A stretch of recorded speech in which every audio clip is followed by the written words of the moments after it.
Okay. Let's break down this episode. We all know Momo and Goddess, and please don't forget the third person, Bonita, because he got a lot going on. And this episode, he is almost busted.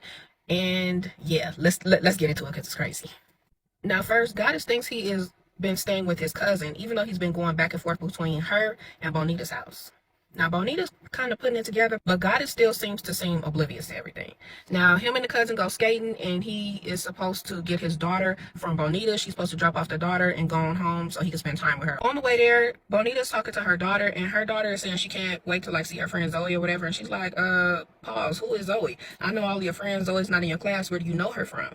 So she gets there or whatever, and he's skating around with the cousin. She comes in. Now, mind you, he thinking she's just going to drop off the daughter, and she actually puts her skates on to hang out, too. So he had no idea what he's going to do because he also has Goddess coming up there with her daughter. So Bonita's like, no, why are you trying to rush me? I'm going to be here. I'm going to hang out, whatever. They're doing the whole little family thing, skating around. The cousin is cracking up because he knows all of the fake drama that's going on between the women, even though they have no idea. Of course, he's trying to rush her after they have a little bit of time together because he's waiting on Goddess to pull up. She's calling. He has not been able to answer because he's entertaining Bonita.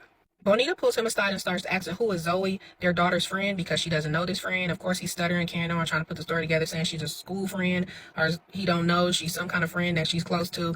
It was giving lies, okay? And Bonita's not that stupid. She says she's starting to put everything together, and she know that that's somebody's daughter, and she knows something going on. So she's getting upset. He's telling her, okay, I'm going to tell you the truth or whatever. I want to introduce you to somebody. And Bonita's like, you're not about to do this drama and embarrass me on national TV in front of all these people. So she goes to get in her car to leave. He's chasing this woman down, talking about you walking out of my life. You don't want to be with me. This is all on you. It's like, sir, how are you trying to turn this around when you are the drama? So Bonita's sitting there talking to production and trying to calm her down, ask her questions, what she thinks going on, all of this kind of stuff. And she keeps looking across the street like, whose black car is that's been sitting there across the street? What are they waiting on? Because this is looking real suspect. There's nobody else in the parking lot except this other car. So she's like, oh, hell no, y'all trying to play in my face. So she goes back inside because she's like, I'm about to figure out who this is and we're going to get down to the bottom of it. As she's walking in, this fool has the whole call on speakerphone as he's talking to Goddess. She laughing and he's telling her where to park and where to come in. And Bonita's like, oh, hell no. So he sends his parents to go get Goddess or whatever in a different way and bring her in so they don't run into Bonita. So Bonita is in her car. She speeds off or whatever. He's running after her, trying to get her. He jumps on a scooter and tries to chase her down the street or whatever, but she leaves. So he eventually goes back in. Goddess comes in. He hugs her or whatever, and then they move to the next part. She's out there skating and stuff, and the mom is telling him that he needs to decide what he's going to do because they're tired of the lies and the drama and being roped into all of his bullshit. He tells his mom that he just wants one big happy family. Hopefully he can get these girls together and in one house. It's like, sir, you are doing absolutely too much at this point. And we'll just have to see how it works out because that's where they part ends. Kirsten and Brady are spending more time together and trying to get everything settled. And he's saying one thing that is bothering him is how she talks to him. He feels like she treats him like a little kid. She's ordering his food. She's telling him how he's doing things wrong. And it's really starting to get on his nerves. He actually brings it up to her and she says she's going to try to work on it. So we'll see how that goes. Now, she's dropping him back off at the halfway house, and she's worried that he is going to have a problem with METH because we all know that most of those places are in bad neighborhoods, and it's all surrounded him, so she's definitely worried that he is going to fall off the wagon. He calls her later on for a DoorDash, and she's like, sir, I don't have no money for a DoorDash. I'm paying all the bills. I'm doing everything. You lied to me, told me I was going to have a soft life as soon as you got out, and you don't even have a job yet. So, no, you don't get DoorDash.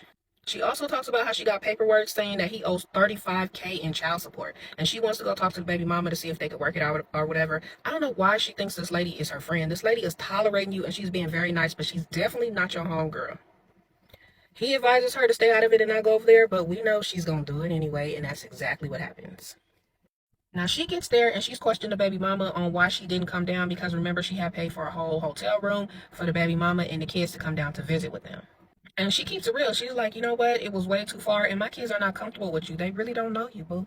She also says that, they have a problem with this because he is all into Kirsten's kids, and he has not seen his kids at all since he got out. He barely even calls them, so it wasn't a priority for them to go run and see him. Now, the baby mama talks to production, and she says that she thinks that Kirsten gets a bunch of lies from him, and he's been telling her that he's been taking care of the kids, that he was in their life, he's raised them, he had them at certain points in time, and she said all of this is false. So this girl has a different idea as far as what kind of father he was to these children. Now, Kirsten said with their friendship, she thought she would be able to speak on this, and the baby mama's like, well, you can't, girl.